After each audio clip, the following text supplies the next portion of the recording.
নমস্কার, আমার নাম দিশান্ত পাল।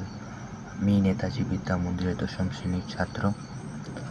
তো আজ আমি আমাদের দেশ ভারত কীভাবে একটি বিকশিত এবং একটি উন্নত দেশ হতে পারে তার বিষয়ে কিছু বলতে চাই।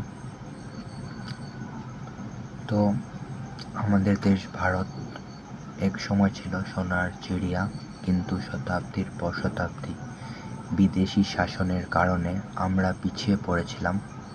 আজ আবার সেই গৌরব ফিরে পাওয়ার পথে ভারত এগিয়ে যাচ্ছে একটি বিকশিত ভারত গঠনের স্বপ্ন নিয়ে।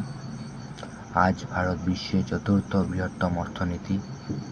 কৃষি থেকে শিল্প সব ক্ষেত্রেই আধুনিক প্রযুক্তি ব্যবহার হচ্ছে। আত্মনির্ভর ভারতের ধারণা দেশকে নিজের পায়ে দাঁড়াতে সাহায্য করছে।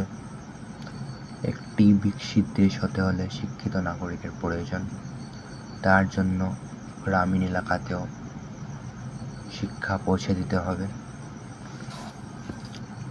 গ্রাম থেকে শহর সব জায়গায় রাস্তাঘাট, বিদ্যুৎ ও ইন্টারনেটের সুযোগ উন্নত করতে হবে।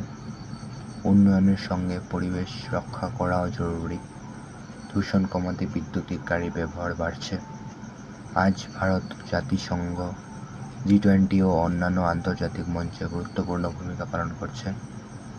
বিকশিত ভারতের স্বপ্ন শুধু সরকারের নয়, আমাদের প্রত্যেক নাগরিকেরও।